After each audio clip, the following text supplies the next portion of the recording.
स्वागत है आप सभी का हमारे YouTube चैनल में। और आज हम पढ़ने वाले हैं मेटालर्जी चैप्टर 7 है क्लास 10th की केमिस्ट्री बुक से। तो टोटल देखो कम से कम जो हमारे पास नॉन एलिमेंट है टोटल वो कितने हैं 118 एलिमेंट्स हैं जो आज नोन हैं, जिसको कि हम जानते हैं। और ये सारे के सारे एलिमेंट्स जो है ना वाइडली डिस्ट्रीब्यूटेड हैं पूरे ऑल ओवर द अर्थ। और ये कैसे डिस्ट्रीब्यूटेड हैं, फ्री स्टेट में भी आपको मिलते हैं और साथ ही साथ आपको ये कंबाइंड स्टेट में भी मिलते हैं। अब अर्थ के क्रस्ट पे जैसे एलिमेंट्स हैं तो उसमें ऑक्सीजन है, आपका ऑक्सीजन 46.6% है। सिलिकॉन की बात करें तो 27.7% है। फिर उसके बाद एल्युमिनियम की बात करें तो 8% है। कैल्शियम 3.6 है, ऐसे ही आयरन 5% है, सोडियम सब है। तो ये जो एलिमेंट्स हैं ना, इस एलिमेंट्स को सबसे पहले क्या किया गया था, क्या क्लासिफाई किया गया था सिर्फ दो ब्रॉडर कैटेगरीज में। और वो दो ब्रॉडर कैटेगरीज कौन कौन सी थी, एक तो मेटल्स था और दूसरा जो है नॉन मेटल्स। इन दो कैटेगरीज में डिवाइड किया गया था उनकी प्रॉपर्टीज़ के हिसाब से, जैसे जैसे उनकी प्रॉपर्टीज़ है तो मेटल और नॉन मेटल। जो भी नॉन एलिमेंट्स हम लोग के पास है ना, तो उसमें नॉन मेटल केवल आपके 17 हैं, यानी कि मेटल्स की संख्या जो है ज़्यादा है, ज़्यादा नंबर ऑफ मेटल्स हमें नोन हैं। तो मेटल्स होते क्या हैं, तो मेटल्स आर दोज एलिमेंट्स, ये वो एलिमेंट्स होते हैं which can be drawn into sheets. Sheets मतलब चादर, देखते हो ना लोहे की चादर बनाई जाती है और उस चादर से अलमारी बनाई जाती है। तो मेटल वो होते हैं जिनको आप शीट में बदल सकते हो। एल्युमिनियम की शीट मिलती है, खाना वगैरह पैक करने के लिए आप इस्तेमाल करते हो। इसके अलावा और पोल्ड इनटू वायर्स, तार बना सकते हो आप, जो घर में आपके बिजली के लिए तार वगैरह हैं तो देखो आप मेटल्स के ही तार बने होते हैं। और इसके अलावा have high densities, high density यानी उनका जो घनत्व जिसको बोलते हैं वो हाई रहता है। और हाई मेल्टिंग पॉइंट रहेगा, यानी ज़्यादा टेम्परेचर पे वो मेल्ट करेंगे। और हाई बॉइलिंग पॉइंट रहेगा, यानी ज़्यादा टेम्परेचर पे वो बॉयल करेंगे। एंड हाई टेंसाइल स्ट्रेंथ, और काफ़ी ज़्यादा वो मजबूत होंगे। And are good conductor of heat and electricity, यानी हीट को और इलेक्ट्रिसिटी को वो पास होने देंगे। ये जो मेटल्स हैं, तो ये जो नॉलेज है मेटल्स का, ये जो है कि हमारा बहुत ही पुराना है। कॉपर ये जो है ये फर्स्ट मेटल था जो कि यूज़ किया गया है, यूज्ड बाय मैन।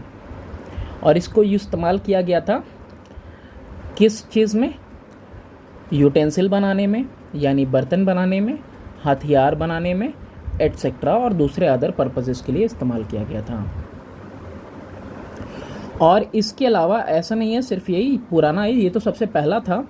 तो पुराने में गोल्ड भी है, सिल्वर भी है, लेड है, आयरन है, टिन है, एंटीमनी एंड मरकरी। देखो मरकरी को ना पहले जो है क्विक सिल्वर के नाम से जाना जाता था। तो ये सब भी जो है पहले ज़माने से ही जाने जाते हैं, एंशियंट टाइम से, प्राचीन काल से ही इसके बारे में हमको जानकारी है, एंशियंट टाइम से भी। मेटल्स का इस्तेमाल हम लोग डेली लाइफ में करते हैं बहुत सारी चीज़ों के लिए, जैसे कि गोल्ड हुआ, ज्वेलरी के लिए इस्तेमाल होता है। और ये सिल्वर है, लेड है, टिन है, ये सब देखो सिक्के वगैरह के लिए बनाने के लिए भी इस्तेमाल किया जाता है। बर्तन वगैरह भी मेटल्स के बनाए जाते हैं। हैवी फर्नीचर वगैरह बनाए जाते हैं। औजार यानी टूल्स वगैरह बनाए जाते हैं। ट्रांसपोर्ट वाले जो व्हीकल्स वगैरह होते हैं, जो गाड़ी के पीछे लगा रहता है, डाला वगैरह जो होता है ट्रक वगैरह का, वो भी देखो हैवी मेटल्स के बनाए जाते हैं। इसके अलावा सिर्फ इतना ही नहीं है, मेटल्स का और भी बहुत बड़ा रोल है। जैसे कि कैटलिस्ट के रूप में भी इसको इस्तेमाल किया जाता है बहुत सारे इंडस्ट्रियल पर्पस में, हाइड्रोजनेशन में, वेजिटेबल ऑयल के, अमोनिया के मैन्युफैक्चर में, सल्फ्यूरिक एसिड के मैन्युफैक्चर में, डाई, ड्रग, इस सब में। अच्छा, मेटल जो है ना, ये जो मेटल्स हैं ये हमारे बॉडी में भी मिलते हैं। कहाँ मिलते हैं, बॉडी में। बॉडी में कहाँ मिलते हैं, अरे भाई मेटल मिल गया बॉडी के अंदर। तो ये बायोलॉजिकल प्रोसेस के लिए ना ये बहुत ही ज़्यादा एसेंशियल होते हैं ये। जैसे कि आपका आयरन है जो कि कॉन्स्टिट्यूएंट है किसका, ब्लड पिगमेंट का, कॉन्स्टिट्यूएंट किसका, ब्लड पिगमेंट का यानी हेमोग्लोबिन का। जिंक कहाँ पे मिलेगा आपको, जिंक मिलता है इंसुलिन में। कोबाल्ट आपको मिलेगा, कोबाल्ट कहाँ रहता है, B12 में रहता है। मैग्नीशियम मिलेगा आपको, मैग्नीशियम कहाँ पे मिलेगा, क्लोरोफिल में। तो इस तरीके से देखो कि प्लांट्स में भी मिल रहा है, हमारी बॉडीज़ में भी मिल रहा है, तो मेटल्स का जो है बहुत बड़ा रोल है। और मेटल्स के बारे में बात करें, मेटल्स की खास बात क्या है कि मेटल्स जो होते हैं ना वो लूज़ करते हैं इलेक्ट्रॉन्स को। क्या करते हैं, लूज़ करते हैं, लूज़ करते हैं यानी कि कैटायन फॉर्म करते हैं। अच्छा, इसके अलावा देखो मेटल्स में एक नॉन मेटल भी आता है जो कि है हाइड्रोजन। हाइड्रोजन भी कैसा है, हाइड्रोजन भी जो है पॉजिटिव आयन फॉर्म करता है यानी कि कैटायन फॉर्म करता है। तो इसीलिए इसको जो है कि मेटल्स की ही सीरीज में ऊपर रखा गया है, ऑल्दो ये एक नॉन मेटल है। अब बात करते हैं हम लोग नॉन मेटल्स की। तो नॉन मेटल्स कैसे हैं, जैसे कि अभी हमने देखा कि जो भी नॉन मेटल्स हैं उसमें नॉन मेटल्स केवल कितने हैं, 17 हैं। तो ये स्मॉल है नंबर्स में, but they play a very vital role in our daily life, लेकिन इनका बहुत महत्वपूर्ण जो है भूमिका निभाते हैं हमारी ज़िंदगी में।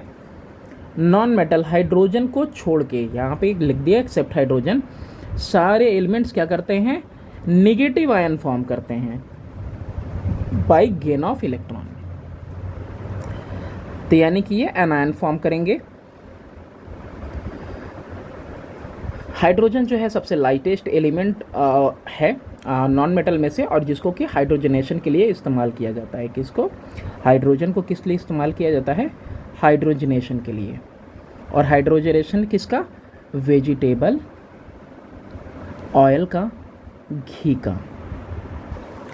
आप इसके बाद जो ये कार्बोनेटेड कंपाउंड पढ़ोगे तो उसमें भी आप देखोगे कि जो हाइड्रोजन होता है वो एक इसेंशियल पार्ट है सारे के सारे ऑर्गेनिक कंपाउंड का। हाइड्रोजन क्या है, इसेंशियल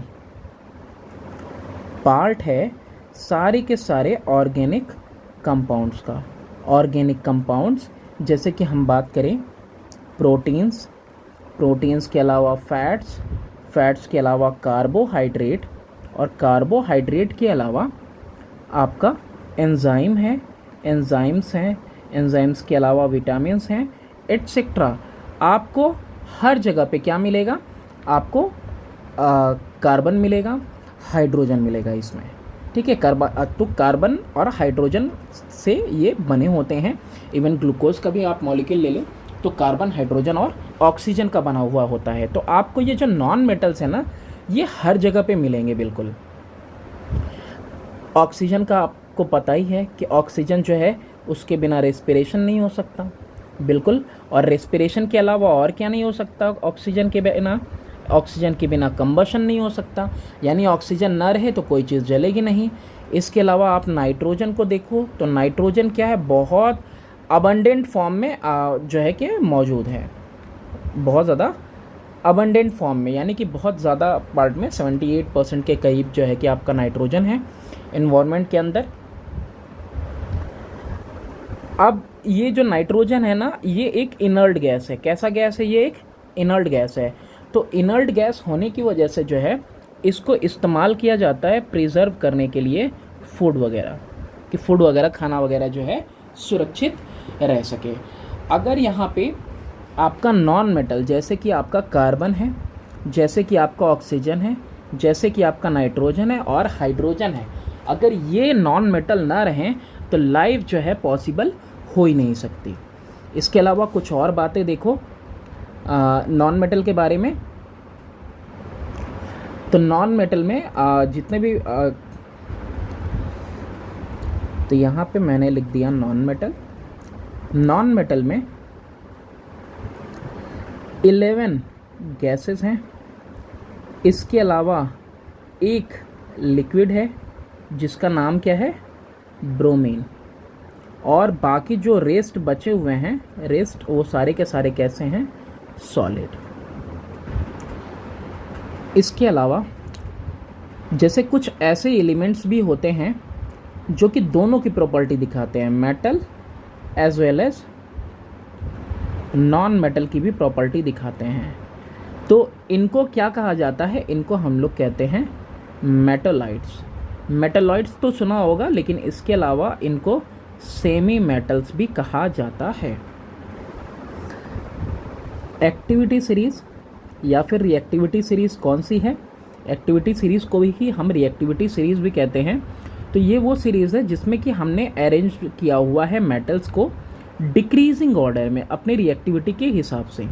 जैसे कि अगर हम इस सीरीज़ के अंदर आएँ तो पोटेशियम नंबर 1 पे है, फिर उससे के बाद सोडियम है, calcium, magnesium, aluminium, zinc, iron, tin है, लेड है। तो ये सब क्या है, ऊपर से जैसे हम नीचे की तरफ आ रहे हैं तो ये रिएक्टिविटी इनकी घटती चली जा रही है, यानी कि गोल्ड जो है लीस्ट रिएक्टिव है इस सीरीज़ के अंदर। तो टॉप से बॉटम की तरफ आओगे तो धीरे धीरे धीरे धीरे जो रिएक्टिविटी है वो घटती चली जाएगी। तो आपको दिख रहा होगा कि सबसे ज़्यादा मोस्ट रिएक्टिव में देखो पोटेशियम है और सोडियम है, उसके बाद कैल्शियम, मैग्नीशियम, एल्युमिनियम। कैसे याद किया जाता है, केदारनाथ का माली आलू ज़रा फीका पकाता है, ठीक है, पकाता है। इस तरीके से इसको याद किया जाता है। हाई कोल्ट है आपका, इसको इस तरीके से याद किया जाता है हाइड्रोजन के बाद वाले को। ऐसे आप बहुत सारे शॉर्ट ट्रिक्स देख सकते हो, यूट्यूब में आपको दिख जाएंगे, शॉर्ट्स पे आप सर्च करोगे तो, कि जिससे आप इनको ट्रिक वाइज याद कर लो। अब इसमें कुछ खास बातें हैं। खास बात क्या है कि जो हायर लेवल पे है मेटल, जो हायर लेवल पे है वो क्या करेगा, डिस्प्लेस करेगा मेटल जो कि लोअर पोजीशन पे है, उसको डिस्प्लेस करेगा फ्रॉम इट्स सॉल्ट सॉल्यूशन। उसके सॉल्ट सॉल्यूशन से क्या कर देगा, वो उसको हटा देगा, रिमूव कर देगा। फिर उसके बाद है जितना ज़्यादा डिफरेंस होगा, जैसे कि यहाँ पोटेशियम है और यहाँ पे हमने आयरन ले लिया, तो जितना ज़्यादा यहाँ पे डिफरेंस होगा, लार्जर डिफरेंस क्या करेगा, मोर रैपिडली डिस्प्लेसमेंट ऑकर होगा। मोर रैपिडली क्या होगा, डिस्प्लेसमेंट। जो ज़्यादा रिएक्टिव है वो लीस्ट रिएक्टिव वाले को क्या कर देगा, उसके सॉल्ट सॉल्यूशन से अलग कर देगा, और उसके अलावा जितना ज़्यादा डिफरेंस होगा इनके रिएक्टिविटी में उतना ही रैपिडली डिस्प्लेसमेंट प्लेस करेगा। जितने भी मेटल हैं हाइड्रोजन से ऊपर, वो क्या करेंगे, हाइड्रोजन को डिस्प्लेस कर सकते हैं, किससे, डाइल्यूट एसिड से। लेकिन जो मेटल हैं हाइड्रोजन के नीचे, वो हाइड्रोजन को रिप्लेस नहीं कर सकते, डिस्प्लेस नहीं कर सकते उसके डाइल्यूट एसिड से। ऑक्साइड्स जैसे देखोगे आप, ऑक्साइड्स पोटेशियम के, सोडियम के, कैल्शियम के, मैग्नीशियम के और एल्युमिनियम के, तो इनकी जो एफिनिटी होती है टुवर्ड्स ऑक्सीजन काफ़ी ज़्यादा स्ट्रॉन्ग होती है। और ये बात थोड़ी सी हम लोगों ने पढ़ रखी है इससे पहले वाले चैप्टर इलेक्ट्रोलाइसिस में। तो इन लोगों को, इसको, इन सारे मेटल्स को हम लोग रिड्यूस नहीं कर सकते, can not be reduced by carbon monoxide और हाइड्रोजन। इसमें से किसी का भी इस्तेमाल करके हम इनको रिड्यूस नहीं कर सकते हैं, क्योंकि इनकी जो एफिनिटी है टुवर्ड ऑक्सीजन काफ़ी ज़्यादा स्ट्रॉन्ग होती है, तो रिड्यूस करना मुश्किल होता है। इसके अलावा जो ऑक्साइड्स होते हैं, किसके, मरकरी के, सिल्वर के और गोल्ड के, वो क्या करते हैं, वो डिकम्पोज होते हैं। और डिकम्पोज होते हैं क्या करने के लिए, मेटल्स देने के लिए। और कब, बस इनको क्या करना है, स्ट्रांगली आपको हीट कर देना है। स्ट्रांगली हीट करोगे तो ये जो ऑक्साइड्स, और इसका सिर्फ ऑक्साइड्स नहीं, नाइट्रेट्स भी, ऑक्साइड्स और नाइट्रेट्स इनके डिकम्पोज हो जाएंगे और मेटल आपको मिल जाएगा। इसके अलावा एक और ख़ास बात है कि जो मेटल्स हैं कॉपर के नीचे यानी मरकरी की बात कर रहा है, सिल्वर की बात कर रहे हैं, गोल्ड की बात कर रहे हैं, ये जो मेटल्स हैं, these metals do not rust easily, ये जल्दी जंग वगैरह नहीं लगती और जितना जल्दी ये ख़राब नहीं होते, इसीलिए ज्वेलरी में इस्तेमाल किया जाता है। देखते हो पहन के घूमते रहते हैं सब, लेकिन ये जल्दी ख़राब नहीं होते हैं। अब इसके बाद हम लोग बात करते हैं ऑक्यूरेंस की। अर्थ का जो क्रस्ट है वो सबसे बड़ा स्रोत है, सोर्स है मेटल्स का। मेटल्स नेटिव स्टेट में भी मिल सकते हैं, कंबाइंड स्टेट में भी मिल सकते हैं, ये हमने अभी देखा। अब देखो जो मेटल्स नेटिव स्टेट में कौन से मिलेंगे, जो मेटल्स लेस रिएक्टिव रहेंगे। लेस रिएक्टिव रहेंगे किसके साथ? ऑक्सीजन के साथ, वाटर के साथ और कार्बन डाइऑक्साइड के साथ। इन सब के साथ जो लेस रिएक्टिव हैं हमारे मेटल्स, वो आपको नेटिव स्टेट में मिल जाएंगे। फॉर एग्जांपल अगर हम कहना चाहें तो जैसे गोल्ड हुआ, गोल्ड के अलावा प्लेटिनम हुआ, ये सब लेस रिएक्टिव मेटल है, तो इसीलिए ये सब कैसे मिलेंगे आपको? फ्री स्टेट में मिलते हैं। ज़्यादातर जो होते हैं आपके वो कंबाइंड स्टेट में क्यों मिलते हैं? क्योंकि ये बहुत ज़्यादा ना रिएक्टिव होते हैं। कैसे होते हैं? रिएक्टिव होते हैं। तो ये रिएक्टिव होने की वजह से ये फॉर्म कर लेते हैं, कंबाइन करके फॉर्म कर लेते हैं। हैलाइड्स फॉर्म कर लेते हैं, सल्फाइड्स फॉर्म कर लेते हैं, सल्फेट्स फॉर्म कर लेते हैं, कार्बोनेट्स फॉर्म कर लेते हैं,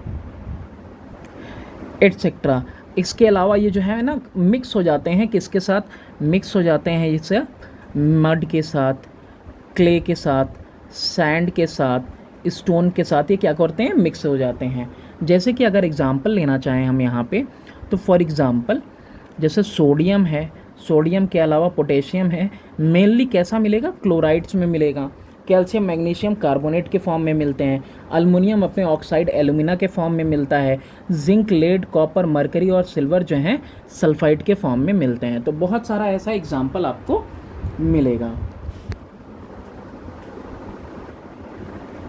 बात करते हैं हम लोग मिनरल और ओर्स की।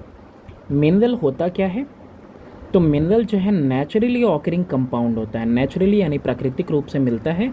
ये कंपाउंड है मेटल्स का, जो जनरली मिक्स होता है दूसरे सब्सटेंसेस के साथ, यानी दूसरी चीज़ों के साथ, जैसे मिट्टी के साथ, मड यानी कीचड़ के साथ, बालू के साथ, सिलिका के साथ, लाइमस्टोन चूना पत्थर के साथ या पत्थर के साथ। ये जो अर्थली एम्प्योरिटीज़ हैं, यानी soil, mud, sand, limestone rocks की बात कर रहा है, इसको क्या कहते हैं? गैंग कहते हैं या फिर मैट्रिक्स कहते हैं।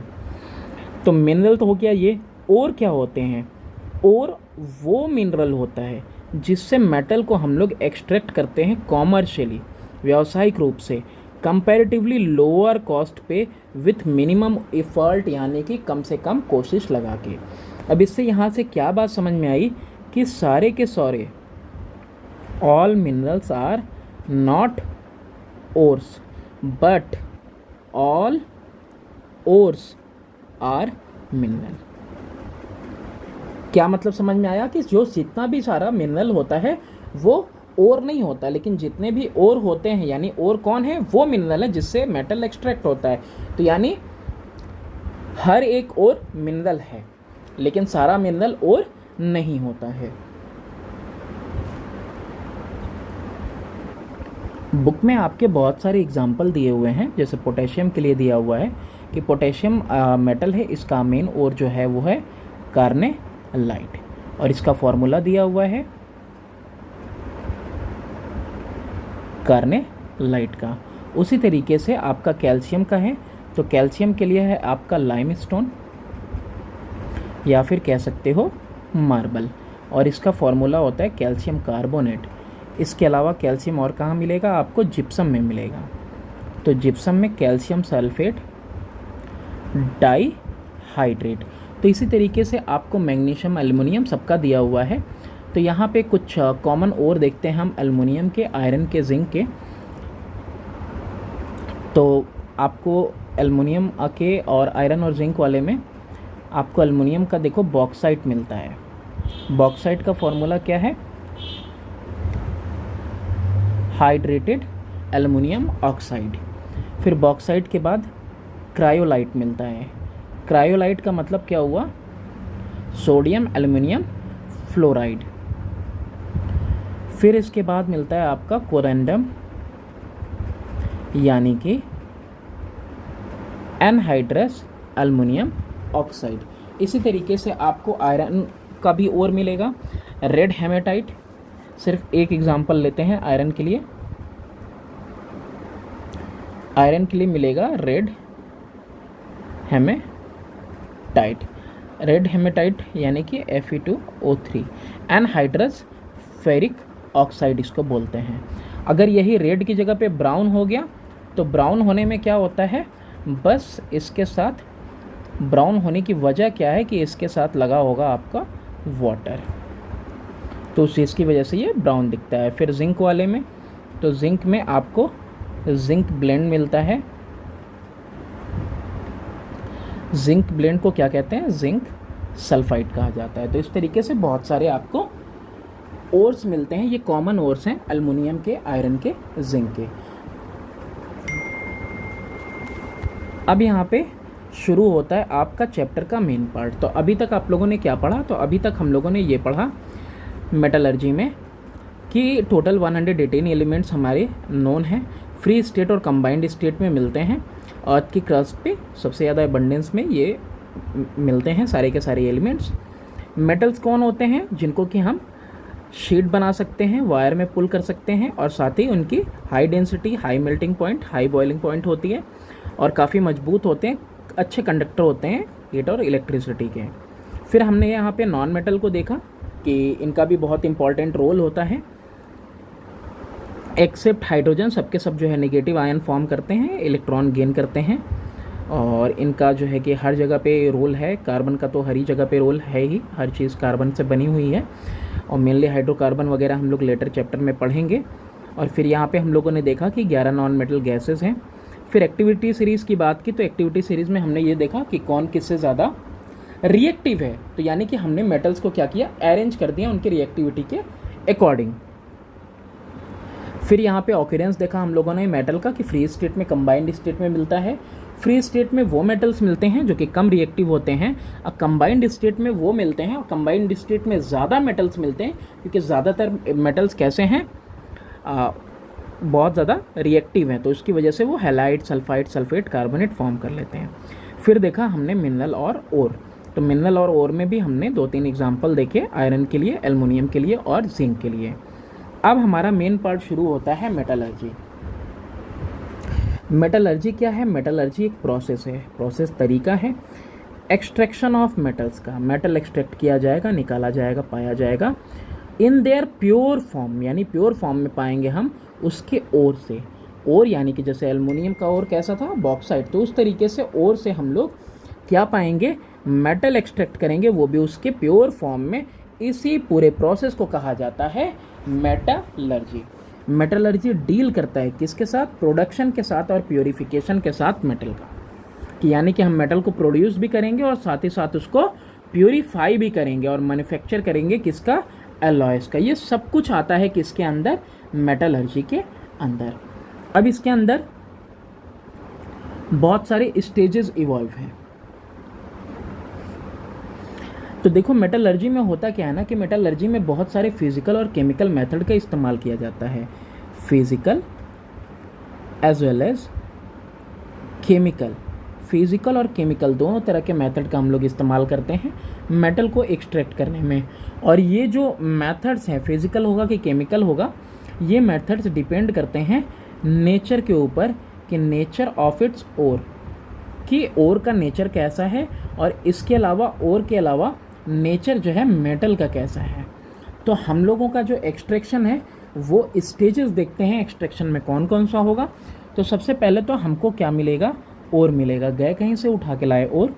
जो ओर मिलेगा हमको, इसको हम लोग क्या करेंगे, क्रशिंग एंड ग्राइंडिंग करेंगे। क्रशिंग एंड ग्राइंडिंग का मतलब हम लोग क्या करेंगे, इसको क्रश करेंगे, तोड़ेंगे, फोड़ेंगे, ग्राइंड करेंगे, बारीक करेंगे इसको। फिर इसके बाद आता है कंसंट्रेशन।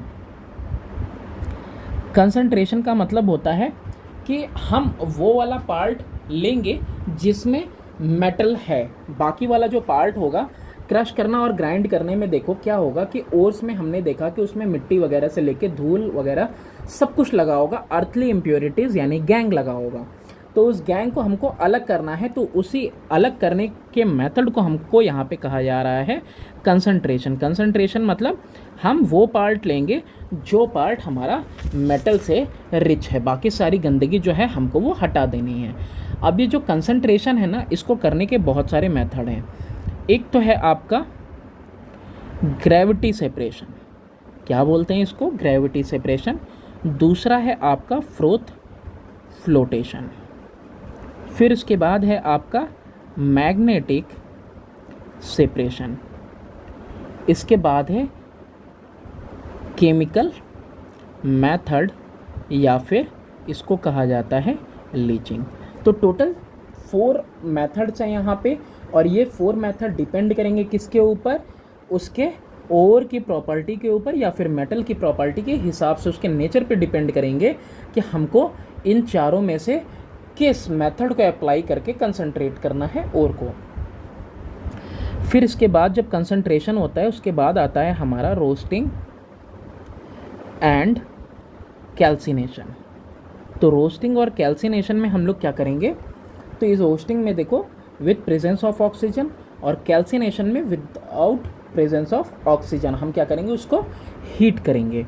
फिर इसके बाद हमारा नेक्स्ट स्टेप होगा रिडक्शन का, यानी यहाँ पे जो हीट कर रहे हैं तो रोस्टिंग में भी उसको ऑक्सीजन मिलेगा, और कैल्सिनेशन मोस्टली कार्बोनेट्स का किया जाता है तो ऑक्सीजन रह जाता है, तो उसके बाद हम रिडक्शन करेंगे उसका। और जब रिडक्शन करेंगे तो रिडक्शन के बाद का प्रोसेस होता है रिफाइनिंग, और 10 रिफाइनिंग के बाद आपको क्या मिलेगा, प्योर मेटल। अच्छा, इतना इम्पॉर्टेंट क्यों होता है प्योर मेटल फाइंड आउट करना? प्योर मेटल पाना इसलिए ज़्यादा ज़रूरी है क्योंकि आप कॉपर को ही ले लो, अगर कॉपर में थोड़ा सा भी गंदगी होगा ना तो वो उसकी कंडक्टिविटी के ऊपर बहुत ज़्यादा असर डालेगा।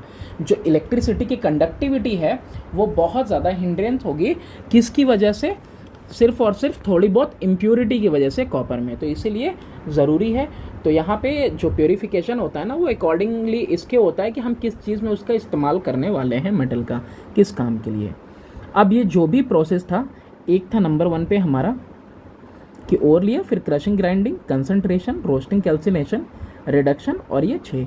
तो बल्कि इसको प्रोसेस में नहीं गिनते हैं हम लोग, तो टोटल हमारा 5 है। इसको हम 1 बाय 1 अभी आगे देखने वाले हैं। Crushing and grinding. अब क्रशिंग एंड ग्राइंडिंग में तुम देख ही रहे होगे कि किया क्या जा रहा है। क्रशिंग एंड ग्राइंडिंग में हम बड़े बड़े बॉल्स ले रहे हैं, बड़े बड़े टुकड़े ले रहे हैं, और एक बड़े से जो है कि जार वगैरह टाइप में दिख रहा होगा, यहाँ पे हम इसको डाल देते हैं, इसमें इसको हम लोग क्रश कर देते हैं, और क्रश करके इसको हम लोग पाउडरी फॉर्म में कर देते हैं, जिसका नाम, जिस प्रोसेस का नाम इस क्रशिंग एंड ग्राइंडिंग को हम लोग और क्या कहते हैं, पल्वराइजेशन भी कहा जाता है। क्या कहा जाता है, पल्वराइजेशन, है ना, कि इसमें ओर्स को क्रश किया जाता है बिल्कुल फाइन पाउडर में।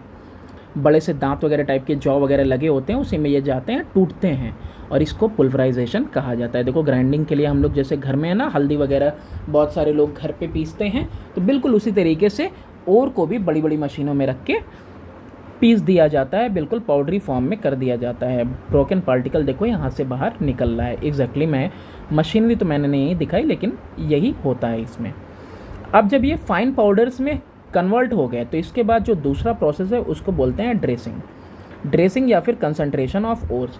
तो इसमें हमने आपको बताया था कि टोटल 4 मेथड है कंसंट्रेशन में। इस प्रोसेस में होता क्या है कि हम लोग गैंग, अर्थली इम्प्योरिटीज़ को, रॉकी इम्प्योरिटीज़ वगैरह को, जैसे कि सिलिका वगैरह है, इस सबको हम लोग हटाते हैं जो कि प्रेजेंट होता है ओर में, और इसी प्रोसेस को कंसंट्रेशन ऑफ ओर भी कहा जाता है या फिर ओर ड्रेसिंग कहा जाता है। और जो प्योरीफाइड ओर मिलेगा यहाँ पे, यानी कि अर्थली इम्प्योरिटीज़ वगैरह, रॉकी इम्प्योरिटीज़ को हटाने के बाद जो ओर हमको मिलेगा उसको हम कहेंगे कंसंट्रेटेड ओर। सबसे पहला इसके अंदर आता है हाइड्रोलिक वॉशिंग या फिर ग्रेविटी सेपरेशन। हाइड्रोलिक वॉशिंग इसलिए कहा जाता है क्योंकि इसमें पानी का इस्तेमाल किया जाता है। करेंगे क्या इसके अंदर कि जो ओर है उसको पोर कर देंगे एक स्लोपिंग सरफेस पे, ठीक है। यहाँ पे हमने कर दिया, यहाँ पे हमने रख दिया, यहाँ पे ये सारे पार्टिकल्स पाउडर फॉर्म में हमने किसके रख दिए, हमने ओर के रख दिए। जो पाउडर हमको मिला उसको हमने रख दिया। अब ये नल में से क्या डाल रहे हैं हम, इसके ऊपर पानी डाल रहे हैं। अब नल के से हमने इसके ऊपर पानी डाला और पानी डालने की वजह से अब पानी क्या करेगा, इसको फ्लो करवाएगा। और देखो इसका ये इस तरह से डिज़ाइन है कि जो हैवी रहेगा वो क्या करेगा, वो बीच बीच में फंस जाएगा। जो डेंसर और पार्टिकल रहेगा वो क्या करेगा, बीच बीच में यहाँ फंस जा रहा है, देखो ब्लैक कलर से। और बाकी जो हल्का रहेगा वो पानी के साथ बहता हुआ नीचे आ जाएगा। तो इसीलिए इसके वज़न के हिसाब से भी इसको क्या कहा जाता है, ग्रेविटी सेपरेशन भी कहा जाता है। और हाइड्रोलिक क्यों कहा जाता है, क्योंकि वाटर इसके ऊपर पोर कर रहे हैं। तो डेंसर और पार्टिकल जो है सेटल डाउन हो जाएंगे, ये जो ग्रूव्स हैं इसके अंदर, और जो हल्के वाले होंगे वो वॉश डाउन हो जाएंगे पानी के साथ। तो जैसे ऑक्साइड्स होता है, ऑक्साइड्स और किसके, आयरन के और टिन के, उनको जो है हम लोग कंसंट्रेट करते हैं इसी मेथड से। अब ये पानी के साथ जो गंदगी है ना, वो गंदगी कहाँ आ जाएगी, नीचे की तरफ आ जाएगी, और बीच में जो ग्रूव्स हैं उसके अंदर आपको टिन या आयरन फंसा हुआ मिल जाएगा, है ना, और में कंसंट्रेटेड और आपको मिल गया। इसके अलावा तो ये तो प्रॉपर्टी है, इसके हिसाब से हमने कर लिया इसको, तो आयरन टिन के लिए हमने ऐसा ही लिया। फिर इसके अलावा कुछ ऐसे भी मेटल्स हैं जिनके लिए हम लोग मैग्नेटिक सेपरेशन अपनाते हैं। मैग्नेटिक सेपरेशन में होता क्या है, ये आपको दिख रहा होगा ये वाला पार्ट, इसके अंदर पूरा पाउडर ऊपर से भर रहे हैं हम। ये ना एक पट्टी लगी रहती है, ये पट्टी रहती है, ठीक। इस पट्टी के ऊपर क्या होता है कि ये और इसके ऊपर गिरता जाता है। अब ये और का जो पाउडर है वो इस पट्टी के ऊपर गिरता जा रहा है, और ये व्हील देखो इस डायरेक्शन में चल रही है, ठीक है, इस डायरेक्शन में। अब ये इसके ऊपर चलता जा रहा है, और ये जो व्हील है, ये व्हील है, ये व्हील कैसी है, मैग्नेटिक है। कैसी है भाई, मैग्नेटिक। ये वाली व्हील कैसी है, यहाँ पे लिखा हुआ है नॉन मैग्नेटिक व्हील है। तो जो भी गंदगी आपकी मैग्नेटिक होती है, अगर मैग्नेटिक कोई गंदगी वगैरह है तो वो गंदगी क्या हो जाएगी, वो इसके अंदर चिपकी रहेगी, और चिपकने के बाद कहाँ आकर गिरेगी, इधर आकर गिरेगी। ऐसा क्यों, क्योंकि यहाँ पे जो व्हील लिया है हमने वो मैग्नेटिक लिया है, और जो नॉन मैग्नेटिक होगा वो क्या होगा, वो मोशन में होते हुए आगे की तरफ गिरेगा, यानी यहाँ गिरेगा। तो यानी कि हमको नॉन मैग्नेटिक और आगे को मिल जाएगा, और मैग्नेटिक गोइंग वगैरह यानी कि जो गंदगी है वो हमको दूसरी तरफ मिल जाएगी। तो यहाँ पे देखो हम इसको सेपरेट कर लेंगे इस तरीके से। इस बेल्ट को हम लोग क्या कहते हैं, इस बेल्ट को हम लोग कहते हैं कन्वेयर बेल्ट, ठीक है। इसके ऊपर गिरता जा रहा है, और ये चक्के में फंसता हुआ आगे की तरफ आएगा, पीछे की तरफ पूरा आएगा, और पीछे आके गिरेगा, और ये आगे की तरफ गिर जाएगा। तो इसमें प्रॉपर्टी क्या होनी चाहिए कि यहाँ पे एक मैग्नेटिक होना चाहिए, एक दूसरा नॉन मैग्नेटिक होना चाहिए। तो इस तरीके का अगर कॉम्बिनेशन है तो उसको हम लोग इस्तेमाल करते हैं। और इसको जो है ना टिन स्टोन वगैरह के लिए हम लोग, ठीक है, किसको कंसंट्रेट करने के लिए, टिन स्टोन को, जिसके अंदर क्या होता है, मैग्नेटिक ऑक्साइड होते हैं आयरन के इम्प्योरिटी के फॉर्म में। इसके अंदर क्या होगा, मैग्नेटिक ऑक्साइड होता है ऑफ आयरन। तो इसमें हम इसको इस्तेमाल करते हैं, इस मेथड को, और ये हमारा क्या हो जाएगा, रिमूव हो जाएगा इस मेथड से। तो देख लिया हमने मैग्नेटिक सेपरेशन। तो देखो अलग अलग नेचर है, अलग अलग प्रॉपर्टी है, तो इसके लिए अलग अलग तरह के मेथड भी हैं। अब इसके बाद आता है हमारा फ्रोथ फ्लोटेशन। तो इसमें हम लोग करेंगे क्या, फ्रोथ फ्लोटेशन वाले में देखो इस तरीके का पूरा सिस्टम रहेगा। इसमें होता क्या है ना, ये प्रोसेस डिपेंड करता है प्रेफरेंशियल वेटेबिलिटी पे ओर के, है ना, पाइन ऑयल के साथ।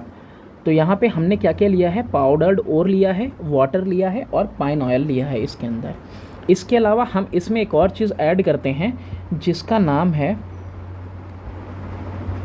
Potassium ethyl ज़ैंथेट।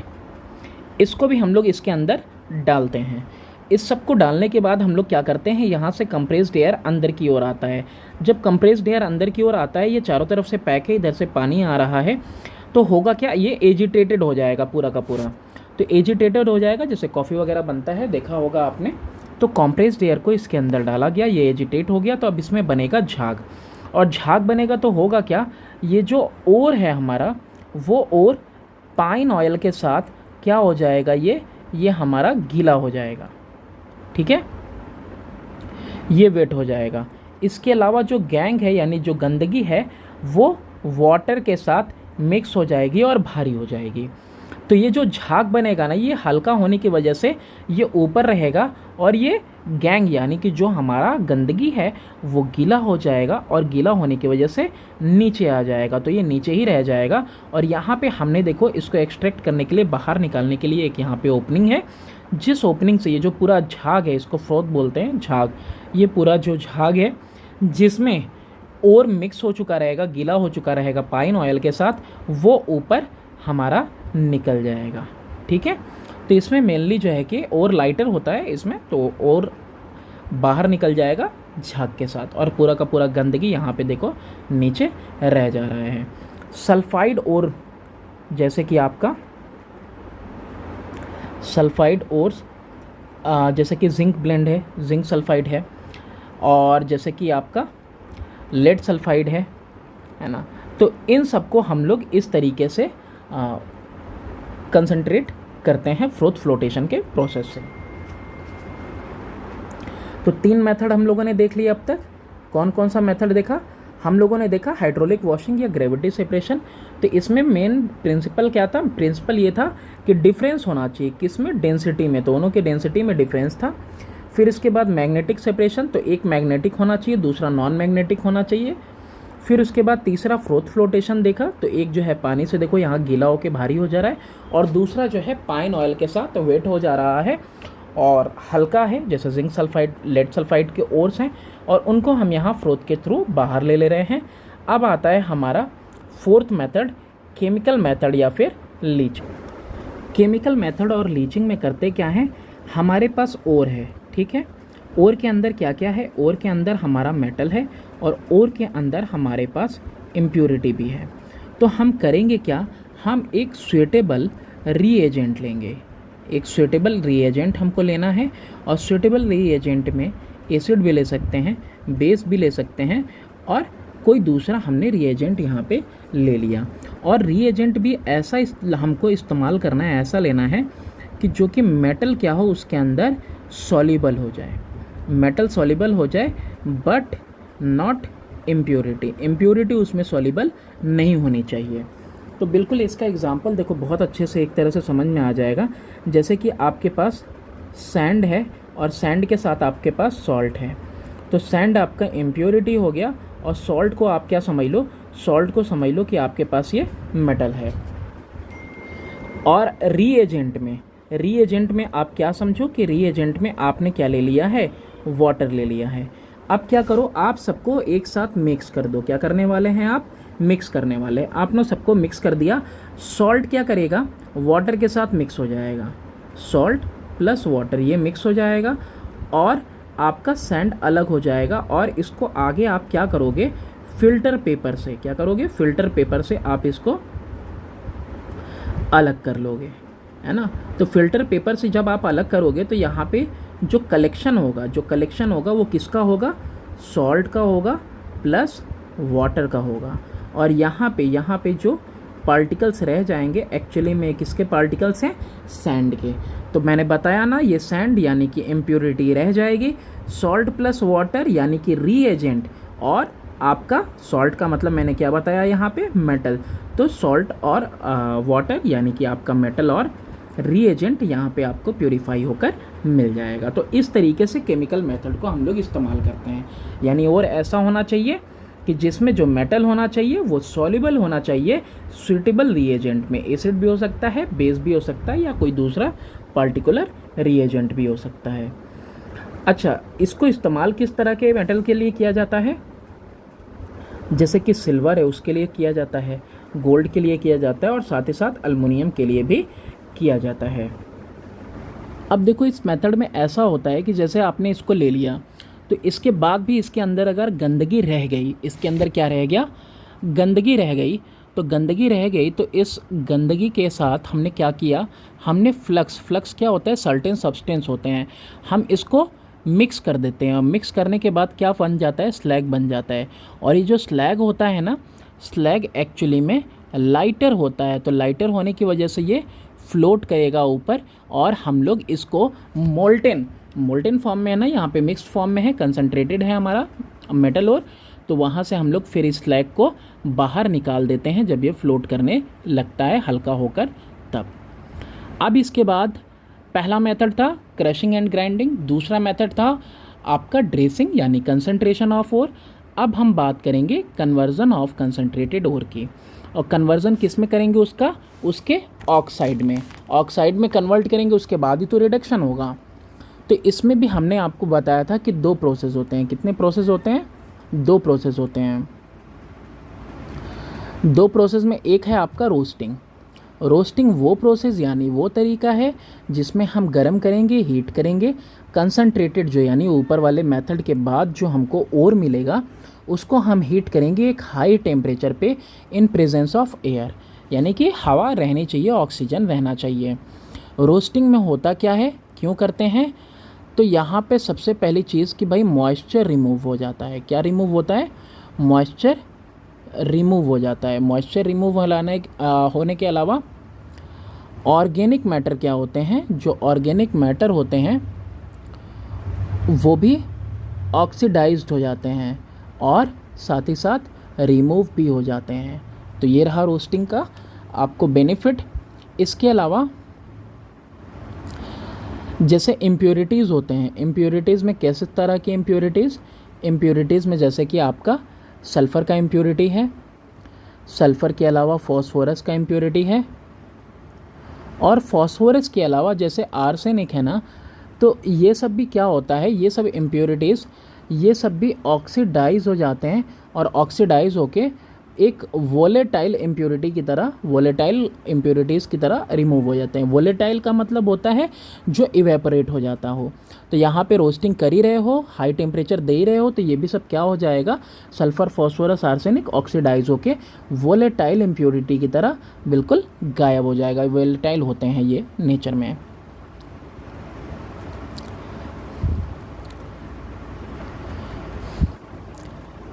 सल्फ़र देखो ऑक्सीजन के साथ क्या बना लेता है, सल्फ़र डाइऑक्साइड फॉर्म कर लेता है।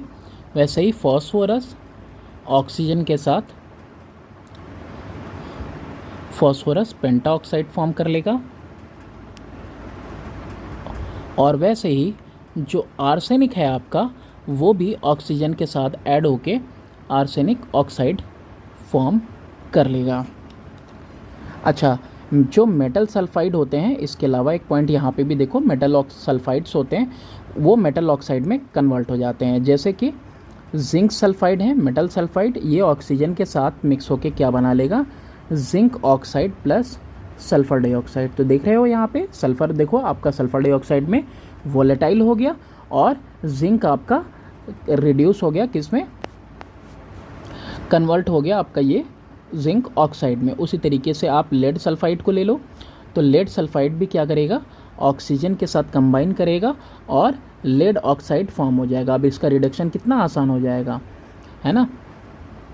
फिर उसी तरीके से आप यहाँ पे आयरन भी ले लो, तो आयरन सल्फाइड भी क्या करेगा, ऑक्सीजन के साथ कंबाइन करेगा और आपका आयरन ऑक्साइड फॉर्म होगा, और साथ ही साथ सल्फर डाइऑक्साइड। अच्छा, इसके अलावा रोस्टिंग करता क्या है, रोस्टिंग ना बिल्कुल पोरस कर देता है, किसको, ओर को पोरस कर देगा, ओर को, और इसकी वजह से जो हीटिंग है वो हीटिंग बिल्कुल यूनिफॉर्मली होती है। अब हमने देख लिया रोस्टिंग को, तो रोस्टिंग में हमने ये सबसे मेन चीज़ क्या है कि यहाँ प्रेजेंस ऑफ एयर में होता है, यानी ऑक्सीजन के प्रेजेंस में होता है, वेयर एज और ऑक्सीजन के प्रेजेंस में होता है मोस्टली किसका, सल्फाइड्स वगैरह का। अब यहाँ पे हम दूसरा देखने वाले हैं मेथड, जिसका नाम है कैल्सिनेशन। अब कैल्सिनेशन में क्या है कि अगर ओर कार्बोनेट के फॉर्म में है या फिर हाइड्रेटेड ऑक्साइड है, तो उसको हीट किया जाएगा एब्सेंस में एयर के। किस में हीट किया जाएगा, एयर के एब्सेंस में, और ऐसे टेम्परेचर तक दैट इज़ हाई, जो हाई तो रहेगा लेकिन इनसफिशिएंट हो टू मेल्ट द ओर, की ओर गलना नहीं चाहिए, मेल्ट नहीं होना चाहिए, और इसी प्रोसेस को हम लोग कहते हैं कैल्सिनेशन। अब इसमें देखो, जैसा कि हम लोगों ने अभी पढ़ा कार्बोनेट, तो जैसे कि जिंक कार्बोनेट अगर हमने लिया, तो जिंक कार्बोनेट को हम डायरेक्टली बिल्कुल हीट करेंगे इन एब्सेंस ऑफ एयर, तो ये जिंक ऑक्साइड और कार्बन डाइऑक्साइड में रिड्यूस हो जाएगा। ऐसे ही कैल्शियम कार्बोनेट अगर है, तो कैल्शियम कार्बोनेट को हीट करेंगे तो आपका ये कैल्शियम ऑक्साइड और कार्बन डाइऑक्साइड में रिड्यूस हो जाएगा। यानी कि आप दोनों ही मेथड को देखो, दोनों ही मेथड में आखिर हमको करना क्या है, हमको ऑक्साइड चाहिए, किसका, मेटल का। तो अब मेटल का हमको ऑक्साइड यहाँ पे मिल चुका है। तो मेटल का ऑक्साइड मिलने के बाद अब हम क्या करेंगे, रिड्यूस करेंगे मेटल ऑक्साइड को टू मेटल्स। अब यहाँ पे रिडक्शन होने वाला है। रिडक्शन में रिडक्शन कब आता है, रिडक्शन आता है आपका जब हमने कन्वर्ट कर दिया है मेटल को मेटल ऑक्साइड में, उसके बाद तो रोस्टिंग कैल्सिनेशन हो गया। अब इसके बाद आता है आपका रिडक्शन। तो रिडक्शन में एक चीज़ जानो कि हम सेलेक्ट करेंगे एक सुइटेबल रिड्यूसिंग एजेंट को, किसके हिसाब से, एक्टिविटी सीरीज़ जो हमने पढ़ी है ना अभी, एक्टिविटी सीरीज़। तो एक्टिविटी सीरीज़ के हिसाब से इसके अकॉर्डिंग हम लोग किसको इस्तेमाल करेंगे, एक सुइटेबल रिड्यूसिंग एजेंट का हम लोग इस्तेमाल करेंगे।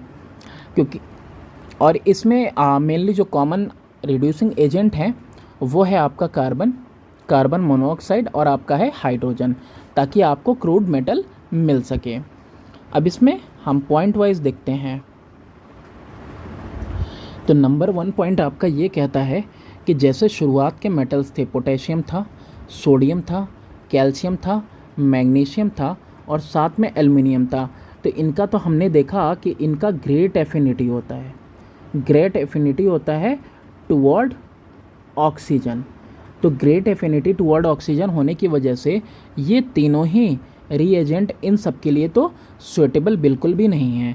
तो सुइटेबल नहीं है तो फिर इनका रिडक्शन कैसे होगा, तो इनके रिडक्शन को हमको करने के लिए इलेक्ट्रोलाइसिस करना पड़ेगा, जो हमने इससे पहले वाले चैप्टर में पढ़ा। ठीक है, तो इलेक्ट्रोलाइसिस करेंगे और इलेक्ट्रोलाइसिस में भी हम किस तरह का इलेक्ट्रोड इस्तेमाल करेंगे, इनर्ट इलेक्ट्रोड का इस्तेमाल करेंगे। ठीक है, इनर्ट इलेक्ट्रोड में भी जो कैथोड होगा हमारा, वो कैथोड यूजुअली आयरन का बना होगा और जो एनोड होगा हमारा वो यूजुअली किसका बना होगा, वो ग्रेफाइट का बना होगा। तो ये हो गया हमारा एक पॉइंट कि भाई इन सब मेटल को, यानी कि जो हाईली रिएक्टिव मेटल हैं उनको हम अलग नहीं कर पाएंगे, उनका रिडक्शन नहीं हो पाएगा कार्बन यानी कोक से, या फिर कार्बन मोनोऑक्साइड से, या फिर हाइड्रोजन से। तो अब देखो ये बुक वाले ना बिल्कुल समझदार होते हैं, तो उन्होंने देखो इलेक्ट्रोलाइसिस पहले दिया था आपको और मेटलर्जी उसके बाद दिया है। अब जैसे यहाँ पे बात करें हम पोटेशियम की, तो पोटेशियम में हम क्या करेंगे, इलेक्ट्रोलाइट में हम किसका इस्तेमाल करेंगे, पोटेशियम ब्रोमाइड का इस्तेमाल करेंगे। ये ब्रेक करेगा पोटेशियम के कैटायन में और ब्रोमीन के एनायन में। अब कैथोड और एनोड पे रिएक्शन होने वाला है, तो कैथोड और एनोड पे रिएक्शन क्या होगा, कैटायन कैथोड पे और एनायन एनोड पे जाएगा। तो यहाँ पे रिएक्शन देखोगे आप, तो कैथोड पे जो पोटेशियम का कैटायन है वो इलेक्ट्रॉन को गेन करेगा और पोटेशियम मेटल फॉर्म होगा। और वहीं आप बात करो अगर एनोड की, तो एनोड पे जो आपका ब्रोमीन है वो इलेक्ट्रॉन लूज़ करेगा और ब्रोमीन एटम फॉर्म करेगा, और ऐसे ही दो ब्रोमीन के एटम मिलके एक ब्रोमीन का मॉलिक्यूल फॉर्म करेंगे। तो ये रिएक्शन होगा आपका इलेक्ट्रोलाइसिस में। वहीं इलेक्ट्रोलाइसिस में आप दूसरा रिएक्शन अगर सोडियम के लिए देखो, तो सोडियम के लिए हम क्या लेने वाले हैं, सोडियम के लिए इलेक्ट्रोलाइट लेंगे हम सोडियम क्लोराइड। ठीक है, फ्यूज्ड सोडियम क्लोराइड लिया हमने, फ्यूज्ड सोडियम क्लोराइड लिया तो सोडियम का कैटायन और क्लोरीन का एनायन बना। ये क्या करेगा, ये आपका अब ये कैथोड पे क्या रिएक्शन होने वाला है, कैथोड पे ये इलेक्ट्रॉन को गेन करने वाला है और आपका सोडियम एटम फॉर्म कर लेगा। और ये क्या करेगा, एनोड पे इलेक्ट्रॉन, अरे भाई ये प्लस क्यों दिखने लगा, ये लूज़ करेगा इलेक्ट्रॉन को और लूज़ करके इलेक्ट्रॉन को क्लोरीन का एटम फॉर्म करेगा, और दो क्लोरीन के ऐसे एटम मिलके क्या बना लेंगे, क्लोरीन का मॉलिक्यूल बना लेंगे। ऐसे एग्जाम्पल अगर कैल्शियम का भी देखना है, तो कैल्शियम में भी हम लोग क्या लेंगे, फ्यूज्ड कैल्शियम क्लोराइड लेंगे। ध्यान से देखना, मैं क्या कहा, फ्यूज्ड कैल्शियम क्लोराइड लिया हमने, तो कैल्शियम का कैटायन फॉर्म हुआ और यहाँ पे क्लोरीन का एनायन फॉर्म हुआ। ये कैथोड पे जाएगा तो दो इलेक्ट्रॉन गेन करेगा और क्या बना लेगा, कैल्शियम का एटम। फिर वैसे ही ये इलेक्ट्रॉन लूज़ करेगा और इलेक्ट्रॉन लूज़ करने पे क्या करेगा, ये क्लोरीन का एटम फॉर्म कर लेगा। ऐसे ही दो क्लोरीन के एटम मिलके क्लोरीन का मॉलिक्यूल बना लेंगे, है ना। यहाँ दो इलेक्ट्रॉन तो यहाँ भी दो इलेक्ट्रॉन तो भाई जाना ही है ना, क्योंकि ये हमेशा कैसा रहेगा, इक्विलिब्रियम में मेंटेन करके रखेगा आपको अपने आप को। ठीक है, ये हो गया। तो ये हमने देख लिया कि किस तरीके से रिडक्शन करेंगे हम मेटल ऑक्साइड का उनके मेटल पे। तो यहाँ पे इनको जो है कि इसके लिए हम इस्तेमाल नहीं कर सकते हैं, पोटेशियम, सोडियम और कैल्शियम, मैग्नीशियम, एल्युमिनियम के लिए इनको रिड्यूस करने के लिए हमको इलेक्ट्रोलाइटिक सेल ही लेना पड़ेगा। और इलेक्ट्रोलाइटिक फॉर्म में क्या लेंगे हम लोग, इनका फ्यूज्ड, जैसे कि पोटेशियम ब्रोमाइड, सोडियम क्लोराइड और कैल्शियम क्लोराइड लिया हमने। तो इस तरीके से हम लोग इसकी रिफाइनिंग करते हैं इलेक्ट्रोलाइसिस से, रिफाइनिंग सॉरी, इसका जो रिडक्ट। अब ये तो हो गया टॉप वाले मेटल हो गए। अब हम कहाँ आते हैं, अब हम आते हैं थोड़ा सा मिडिल में। अब जैसे ही हम मिडिल में आएंगे तो मिडिल में हमको मेटल कौन कौन सा मिलेगा, जैसे जिंक मिल गया, जिंक के बाद आयरन मिलेगा, आयरन के बाद लेड मिलेगा, लेड के बाद हमारे पास कॉपर मिलेगा। तो यहाँ पे जब रोस्टिंग और कैल्सिनेशन हमने कर लिया था तो हमने देखा था कि हमको जिंक का ऑक्साइड मिल गया था। अब जब जिंक का ऑक्साइड मिल जाएगा जो कि सॉलिड फॉर्म में होगा, तो इसको हम कोक के साथ यानी कार्बन के साथ इसको हीट करेंगे। और हीट भी कितने पे करेंगे, 1400 डिग्री सेल्सियस पे हीट करने वाले हैं। तो हमको जिंक मिल जाएगा, जिसको कि हम लोग क्या बोलेंगे, जिंक स्पेल्टर कहा जाता है ये आपका। और साथ में कार्बन मोनोऑक्साइड फॉर्म होगा। तो यहाँ पे कार्बन के अलावा कार्बन मोनोऑक्साइड या फिर हाइड्रोजन, इन दोनों का इस्तेमाल नहीं हो पाता। क्यों नहीं इस्तेमाल हो पाता, क्योंकि ये दोनों जो है ना, जिंक के साथ जो ऑक्सीजन लगा हुआ है उसको हटा नहीं पाते। जिंक के साथ ऑक्सीजन की एफिनिटी ये भी स्ट्रॉन्ग है, लेकिन केवल कोक हटा पाता है, कार्बन मोनोऑक्साइड और हाइड्रोजन नहीं हटा पाते हैं। इसके अलावा बात करें अदर मेटल्स की, तो आयरन की बात करें, आयरन ऑक्साइड में, तो आयरन ऑक्साइड में कोक भी काम करेगा, कार्बन मोनोऑक्साइड भी काम करेगा और हाइड्रोजन भी काम करेगा।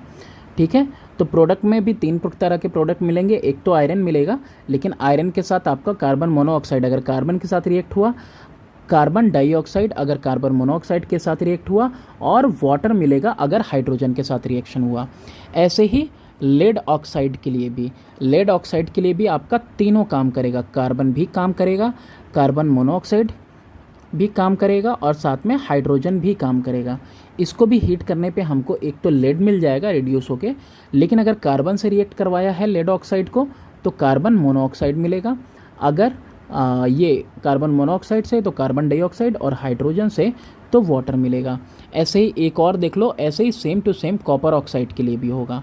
कार्बन मोनोऑक्साइड और हाइड्रोजन तीनों से हो जाएगा, तीनों से तो मिलेगा कॉपर। और कार्बन मोनोऑक्साइड अगर कार्बन से रिएक्ट करवाया, कार्बन डाइऑक्साइड अगर कार्बन मोनोऑक्साइड से करवाया, और वाटर मिलेगा आपको अगर आपने हाइड्रोजन के साथ उसको रिड्यूस करवाया हाइड्रोजन की मदद से। अब देखो यहाँ पे एक चीज़ हमने देखी थी कि जो हाईली रिएक्टिव मेटल होते हैं उनको भी हम रिड्यूसिंग एजेंट की तरह इस्तेमाल कर सकते हैं, क्योंकि वो क्या करेंगे, डिस्प्लेस कर देंगे ऐसे मेटल को जो लोअर हैं रिएक्टिविटी सीरीज़ में उनके कंपाउंड से। इसका मतलब समझने की कोशिश करते हैं। जैसे कि हमने मैंगनीज डाइऑक्साइड ले लिया, क्या ले लिया, मैंगनीज डाइऑक्साइड ले लिया, साथ में हमने उसके एल्युमिनियम ले लिया। अब आप इन दोनों में कंपेयर करो तो आपको अच्छे से पता होगा कि जो एल्युमिनियम है वो हाईली रिएक्टिव है देन मैंगनीज। तो अब क्या करेगा, ये मैंगनीज को बिल्कुल अलग कर देगा और खुद क्या कर लेगा, एल्यूमिना फॉर्म कर लेगा। ठीक है, प्लस हीट इवॉल्व होगा। तो यहाँ पे आप देखो कि एल्युमिनियम किस तरह से काम कर रहा है। एल्युमिनियम एक रिड्यूसिंग एजेंट की तरह काम कर रहा है। और रिड्यूसिंग एजेंट की तरह क्यों काम कर रहा है, क्योंकि ये रिएक्टिविटी सीरीज में इस मैग्नीज से काफ़ी ऊपर है, ज़्यादा रिएक्टिव है। तो यहाँ पे एल्युमिनियम कैसा है, एक पावरफुल रिड्यूसिंग एजेंट की तरह हमारा एल्युमिनियम ने काम किया। तो जब कभी भी कोई मिक्सचर लेंगे एल्युमिनियम पाउडर का और आयरन ऑक्साइड का, किसका, एल्युमिनियम का पाउडर लिया और आयरन ऑक्साइड लिया हमने, तो ये रिड्यूस होगा आयरन में, साथ में एल्यूमिना में। तो इस प्रोसेस को हम लोग क्या कहते हैं, इस प्रोसेस को, ठीक है, जिसमें क्या हो रहा है, इसमें हो रहा है कि एल्यूमिना पाउडर और आयरन ऑक्साइड लेने पे जो लेटर है यानी बाद वाला है वो क्या कर दे रहा है, वो रिड्यूस कर दे रहा है इसको मेटल में। तो यहाँ पे आयरन ऑक्साइड किस में रिड्यूस हो गया, मेटल में। तो इस प्रोसेस को हम लोग क्या कहते हैं, एल्यूमिनोथर्मी कहते हैं इस प्रोसेस को। ठीक है, फिर इसके बाद कुछ ऐसे भी हैं जो मेटल काफ़ी लो हैं। अभी हमने क्या देखा था, एक तो टॉप वाले देखे थे, फिर हमने मिडिल वाले देखे, फिर अब हम यहाँ पे जो लोअर पोजीशन पे हैं एक्टिविटी सीरीज़ में, तो उनके बारे में देखते हैं कि वो बहुत ही ज़्यादा लेस रिएक्टिव हैं। तो उनका जो है ना, बस सिर्फ हीट कर देने से, सिर्फ हीटिंग अलोन, सिर्फ हीट कर देने से क्या हो जाएगा, ऑक्सीजन अलग हो जाएगा।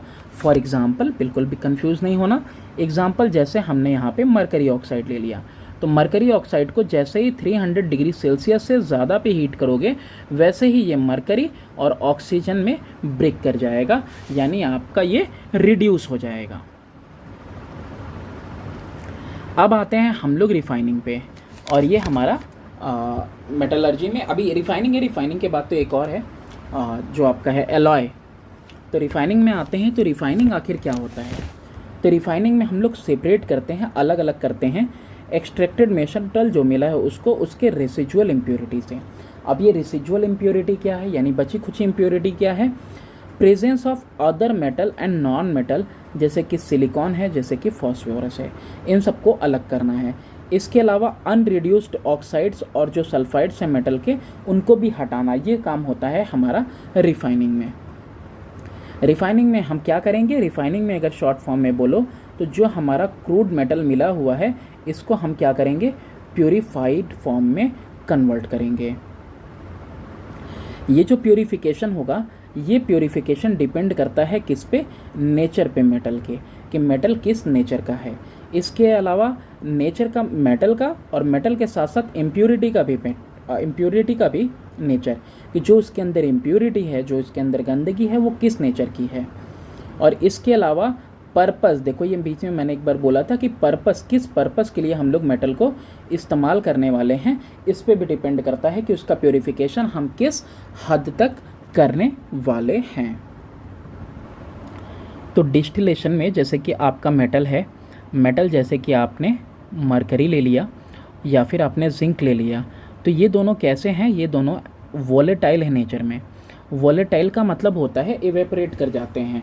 इवेपोरेट कर जाते हैं मतलब इनका लो बॉइलिंग पॉइंट होता है।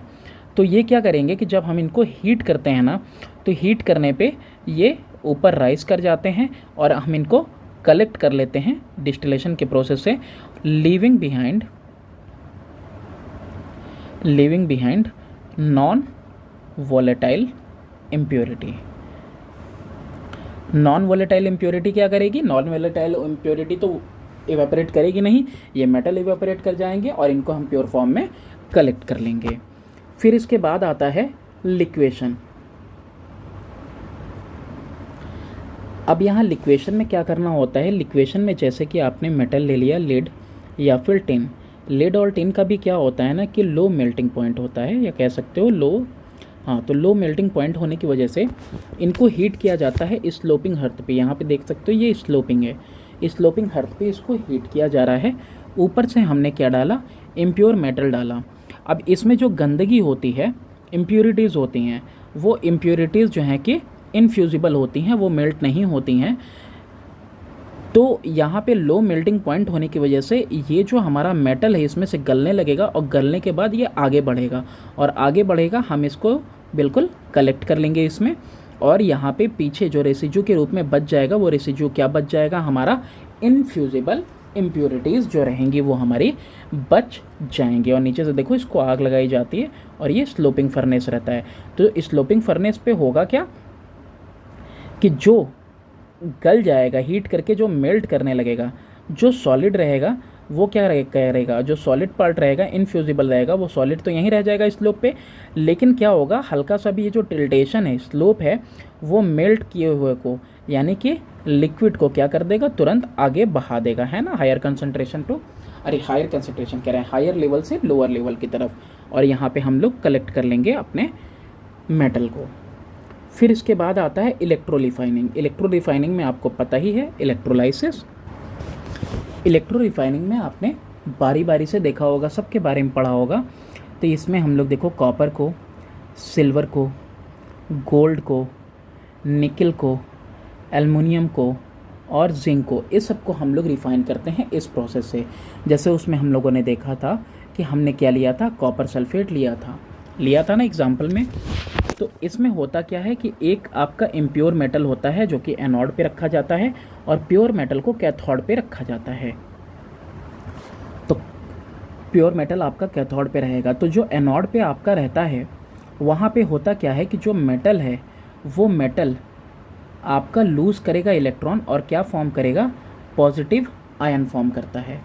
ये कहाँ पे होता है, एनोड पे होता है। यानी एनोड से मेटल टूट टूट के गिरता है, नीचे गिरेगा और इसमें सॉल्यूशन में गिरेगा और उसके बाद कैथोड पे होगा क्या, ये पॉजिटिव चार्ज है तो पॉजिटिव नेगेटिव की तरफ जाके कैथोड पे अट्रैक्ट करेगा। और यहाँ कैथोड पे होने वाला क्या है, कैथोड पे यही मेटल का जो पॉजिटिव आयन है ये इलेक्ट्रॉन को गेन करेगा और मेटल फॉर्म करेगा। तो ये जो स्ट्रिप है मोटी वाली ये पतली होती जाएगी और ये जो पतली वाली प्योर वाली स्ट्रिप है ये धीरे धीरे मोटी होती चली जाएगी। अच्छा, इसमें क्या करेंगे हम लोग, मेटल का ही सॉल्ट सॉल्यूशन लेते हैं। किसका सॉल्ट सॉल्यूशन लेंगे, मेटल का ही सॉल्ट सॉल्यूशन लेंगे। इसके अलावा H2SO4 भी ज़्यादातर ऐड किया जाता है। H2SO4 क्या करता है, इलेक्ट्रोलाइट में, ये जो लिक्विड है पूरा इलेक्ट्रोलाइसिस आपने पढ़ रखी है, नहीं पढ़ी तो जाके आप पढ़ सकते हो। तो ये जो H2SO4 है ये कंडक्टिविटी बढ़ा देता है, कंडक्टिविटी को क्या करता है, ये इंक्रीज़ करता है। तो इस तरीके से आपको इलेक्ट्रोलाइसिस से प्योर मेटल मिल जाता है। और जो मड वगैरह रहता है इसके अंदर से जो गंदगी रहती है, ये प्योर मेटल तो टूट टूट के इसमें जा रहा है और फिर वो जाके चिपक जाएगा कैथोड पे, तो जो गंदगी रहती है वो इसके अंदर रह जाती है, लिविंग बिहाइंड इम्प्योरिटीज़। जो मेटल है आपका वो यहाँ पे प्योर के साथ चिपक जाएगा और वहाँ पे वो स्ट्रिप मोटी हो जाएगी, प्योर मेटल आप पालोगे। बात करते हैं एल्युमिनियम की। तो एल्युमिनियम का सिंबल आपको पता ही है, Al है। रिलेटिव एटॉमिक मास इसका कितना है, 27 है। वैलेंसी 3 है। ये सब चीज़ें तो आपको पता ही होंगी, आपने चैप्टर नंबर 1 में पढ़ा होगा। एल्युमिनियम की बात करें तो ये मोस्ट एबंडेंट है, आपके घर में भी एबंडेंट मिलेगा। कैसे, बर्तन देख लो, घर में एल्युमिनियम के ही ज़्यादातर बने होंगे। अच्छा, इसके अलावा जो ये जो एल्युमिनियम है ना, ये एक रिएक्टिव मेटल है और रिएक्टिव होने की वजह से ही ये कैसा मिलता है आपको, फ्री स्टेट में ना मिलके, नेटिव स्टेट में ना मिलके कंबाइंड स्टेट में मिलता है। और एल्युमिनियम को जो डिस्कवर किया था, तो डिस्कवर किया गया था पहली बार 1825 में और जिन्होंने डिस्कवर किया था जिनका नाम था ओरेस्टेड, R है STED, ओरेस्टेड ने किया था। बात करें एक्सट्रैक्शन की, एल्युमिनियम के एक्सट्रैक्शन की, तो हॉल और हिलॉल्ट इन्होंने 1885 में डेवलप किया था तरीका कि जिससे कि हम लोग क्या कर सकते थे, एल्युमिनियम को एक्सट्रैक्ट कर सकते थे। एल्युमिनियम को एक्सट्रैक्ट किया जाता था उसके मेन और बॉक्साइट से, और यहाँ पे टाइपिंग में आता नहीं है ना, कॉपी पेस्ट में सही से, Al2O3.2H2, ठीक है। इससे बॉक्साइट का ये फॉर्मूला है। बॉक्साइट के अंदर ना 60% हुआ करता था हमारा एलुमिना मतलब Al2O3, ये एलुमिना 60% हुआ करता था और रेस्ट जो होता था वो सैंड है, फेरिक ऑक्साइड है, टाइटेनियम ऑक्साइड है। कंसंट्रेशन ऑफ ओर या purification of ore, that is conversion of bauxite into alumina, इसको हम लोग पहले देखेंगे बेयर्स प्रोसेस से। देखो बेयर्स प्रोसेस में क्या करने वाले हैं हम लोग, बेयर्स प्रोसेस में सबसे पहले हम बॉक्साइट को लेंगे और बॉक्साइट को लेने के बाद बॉक्साइट को लिया और उसको हम लोगों ने ग्राइंड कर दिया, ठीक है, ग्राइंड कर देंगे और ग्राइंडेड कर देंगे और फिर उसके बाद उसको क्या किया जाएगा, हीट कर दिया जाएगा। और हीट क्यों किया जाएगा, ताकि उसके अंदर से जो वोलेटाइल इम्प्योरिटी है, यानी कि जो चीज़ें इवेपोरेट होने वाली है, जो गंदगी, वो इवेपोरेट होके ख़त्म हो जाए। फिर उसके बाद क्या करेंगे हम उसको, फिर उसके बाद हम लोग बॉक्साइट को लेंगे और बॉक्साइट को हम लोग हीट करेंगे सोडियम हाइड्रोक्साइड के साथ, जिसको कि कॉस्टिक पोटाश भी बोलते हैं। तो ये जो रहेगा हमारा ना, ये कंसनट्रेटेड रहेगा, बिल्कुल गाढ़ा रहेगा। इसके साथ हम हीट करेंगे। हीट करने पे होगा क्या कि ये सोडियम मेटा एल्यूमिनेट फॉर्म करेगा। क्या फॉर्म करेगा? सोडियम मेटा एल्यूमिनेट बोलते हैं इसको, ये फॉर्म करेगा। ठीक है, अच्छा ये फॉर्म करेगा। ऐसा क्यों फॉर्म होगा? क्योंकि इसका एम्फोटेरिक नेचर होता है। एम्फोटेरिक नेचर होता है एल्युमिनियम का। एम्फोटेरिक नेचर क्या होता है? एम्फोटेरिक मतलब एसिडिक और बेसिक दोनों टाइप का ये फॉर्म करता है। तो इसमें जो है ना इनसॉल्युबल इम्प्योरिटीज़ वगैरह जो होंगी, वो रेड मड वगैरह, वो सब जो है कि पीछे छूट जाएंगे। और ये जो काम करेंगे हम लोग, इसको जो हीट करेंगे इसके साथ कॉस्टिक सोडा सॉल्यूशन के साथ, ये 2 से 8 घंटे तक के लिए, 2 to 8 आवर्स के लिए करेंगे। इसके अलावा जो टेम्परेचर होगा वो कितना होगा? 142 रह के 150 डिग्री सेल्सियस तक होगा। फिर उसके बाद जब हमारा ये डाइल्यूट होके क्या बन गया? सोडियम मेटा एल्यूमिनेट बन गया। तो इसको क्या करेंगे? पानी के साथ मिक्स करेंगे और पानी के साथ मिक्स करके इसको ठंडा करेंगे 50 डिग्री सेल्सियस पे। तो यहाँ पे हमको मिला सोडियम मेटा एल्यूमिनेट मिला। उसको हमने क्या किया? वाटर के साथ मिक्स किया, 50 डिग्री सेल्सियस तक हमने इसको ठंडा किया। तो अब क्या मिलेगा हमको? सोडियम हाइड्रोक्साइड मिलेगा और साथ ही साथ आपको एल्युमिनियम हाइड्रोक्साइड भी मिलेगा। ठीक है, और ये कैसा मिलेगा? ये एरो दिखाता है कि एक प्रेसिपिटेट के फॉर्म में मिलेगा। और दूसरी जो सॉल्युबल इम्प्योरिटीज़ हैं वो रिमेन डिजॉल्व रहेंगी सोडियम हाइड्रोक्साइड में। ये प्रेसिपिटेट मिल गया और ये सोडियम हाइड्रोक्साइड में दूसरी इम्प्योरिटीज़ आपकी डिजॉल्व रहेंगी। अब ये जो प्रेसिपिटेट आपको मिला हुआ है, जो प्रेसिपिटेट यानी कि एल्युमिनियम हाइड्रोक्साइड, इस प्रेसिपिटेट को उठाइए और इस एल्युमिनियम हाइड्रोक्साइड को हम लोग हीट करने वाले हैं। और हीट करेंगे कितने पे? 1000 डिग्री सेल्सियस पे। और 1000 डिग्री सेल्सियस पे जैसे ही आप इसको हीट करोगे तो आपको मिल जाएगा एल्यूमिना। सोचो कितना ज़्यादा मुश्किल हुआ एल्युमिनियम के लिए। हमने देखा 1825 में तो मिला। हॉर हेलॉट प्रोसेस कब आया? 1885 में आया। और इसमें एल्यूमिना हम एक्सट्रैक्ट कर रहे हैं कहाँ से? बॉक्साइट से। उसके लिए बॉक्साइट को हमने सबसे पहले फाइनली बिल्कुल पाउडरी फॉर्म में कर दिया, फिर उसको हीट किया तो जो उसके अंदर से वोलेटाइल यानी इवेपोरेट करने वाली गंदगी थी वो चली गई। फिर हमने उस बॉक्साइट को सोडियम हाइड्रोक्साइड यानी कि कॉस्टिक पोटाश जो कि कंसनट्रेटेड फॉर्म में है उसके साथ मिक्स किया। 2 से 8 घंटे तक उसको 140 से 150 डिग्री सेल्सियस पे हीट किया। सोडियम मेटा एल्यूमिनेट हमको मिला और साथ में वाटर मिला।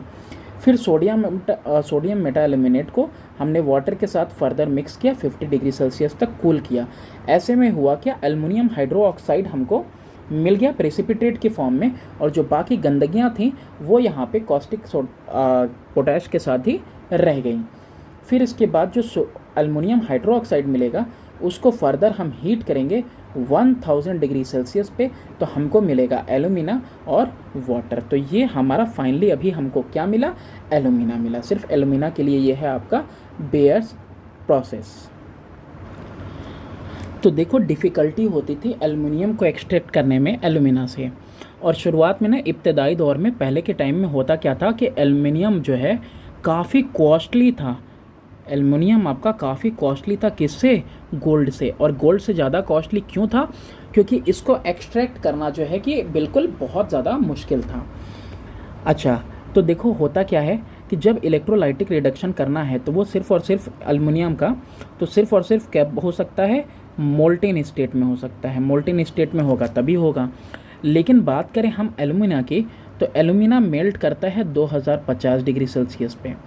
जब 2050 डिग्री सेल्सियस पे लेके जाओगे इस टेम्परेचर पे, तो इस टेम्परेचर पे होगा क्या कि जो एल्युमिनियम है वो तो आपका वेपराइज कर जाएगा, तो कलेक्शन पॉसिबल है नहीं, तो ईजी नहीं था कलेक्ट कर पाना। तो ऐसे में हुआ क्या कि हॉल उन्होंने जो है कि दूसरा ओर, हॉल ने क्या किया? एक अदर ओर देखा। और दूसरा ओर क्या था? दूसरा ओर था आपका क्रायोलाइट। ठीक है, तो क्रायोलाइट उन्होंने देखा। और इसके अलावा एल्युमिना, क्रायोलाइट और हाँ ठीक है, तो क्रायोलाइट एक दूसरा ओर देखा उन्होंने एल्युमिनियम का। अब इन्होंने क्या किया? इन्होंने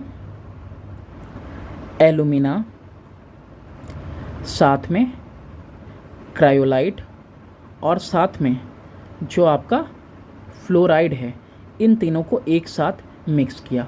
और कितना कितना मिक्स किया? 20% एल्यूमिना लिया, 60% क्रायोलाइट लिया और 20% कैल्शियम फ्लोराइड लिया, आपका कैल्शियम फ्लोराइड लिया। अब इन सबको जब इन्होंने एक साथ मिक्स किया तो इन्होंने इलेक्ट्रोलाइसिस में ये देखा कि छोटे छोटे जो है ना ग्लोब्यूल्स दिखाई दिए। क्या दिखाई दिए? ग्लोब्यूल्स दिखाई दिए। एल्युमिनियम के कहाँ पे? मतलब एल्युमिनियम के छोटे छोटे दाने दिखाई दिए कहाँ पे? कैथोड के ऊपर। तो 3 साल तक इन्होंने जो है कि लगातार अपनी कोशिश की।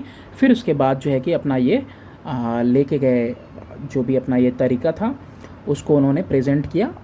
तरीका नहीं, सबसे पहले तो वो दाने उन्होंने प्रेजेंट किए मेटल के यानी कि एल्युमिनियम के अपने प्रोफेसर के पास। और ये फरवरी 23, 1886 की बात है कि जब हॉल की डिस्कवरी ने क्या किया, बिल्कुल रिवॉल्यूनाइज्ड कर दिया इन्होंने इस डिस्कवरी ने। ये जो मेथड था इसको एक्सट्रैक्ट करने का, तो इसने रिवॉल्यूनाइज्ड कर दिया पूरी की पूरी एल्युमिनियम इंडस्ट्री को। और उससे हुआ क्या कि जो मेटल कभी जो है किससे एल्युमिनियम से भी ज़्यादा जो है कि एल्युमिनियम जो कि गोल्ड से भी ज़्यादा महंगा था किसी ज़माने में, वो अब क्या हो गया? बिल्कुल सस्ता हो गया। इतना सस्ता हो गया कि इवन हर घर में हर जगह पे इस्तेमाल होने लगा। अब इसको हम लोग पढ़ने वाले हैं अच्छे से, electrolytic reduction of fused alumina, किस तरीके से ये होगा। यहाँ पे जैसे कि आपने देखा है कि ये किस तरह का है कि एक रेक्टेंगुलर आयरन टैंक हमने ले लिया है और यहाँ पे बॉटम देख सकते हो। यहाँ पे जो बॉटम है, बॉटम कैसा है? स्लोपिंग है। इसका ध्यान रखना है ना, छोटी छोटी बारीक सी चीज़ें कि स्लोपिंग कैसा है। यहाँ पे ये आपका स्लोपिंग बिल्कुल वो बॉटम कैसा है? स्लोपिंग है। एक्चुअली 1 घंटे से ज़्यादा की वीडियो हो गई ना, तो अभी हम थकते जा रहे हैं, तो बोल कुछ और रहे हैं, हो कुछ और रहा है। तो ये स्लोपिंग बॉटम हमने लिया हुआ है और ये फैसिलिटेट करेगा क्या चीज़? रिमूव करने में यहाँ पे एल्युमिनियम यहाँ पे निकलेगा बाहर, ये जो टैप है उससे। इलेक्ट्रोलाइट में हमने क्या लिया है? तो इलेक्ट्रोलाइट में हमने बताया आपको कि इलेक्ट्रोलाइट में 3 चीज़ें हैं। एक तो आपका एल्यूमिना है, एल्यूमिना के साथ हमने क्रायोलाइट लिया। अब क्रायोलाइट के लिए के साथ हमने फ्लोस्पर लिया है। ठीक, एल्यूमिना 20%, क्रायोलाइट 60% और 20% हम लोगों ने क्या लिया है? फ्लोस्पर लिया है। फिर इसके अलावा और किस चीज़ का इस्तेमाल होगा? यहाँ पे ना पाउडर्ड कोक हम लोग इसके ऊपर स्प्रिंकल करेंगे इलेक्ट्रोलाइट के सरफेस के ऊपर। इलेक्ट्रोलाइट के सरफेस के ऊपर पाउडर्ड कोक हम लोग स्प्रिंकल करेंगे ऑन सरफेस ऑफ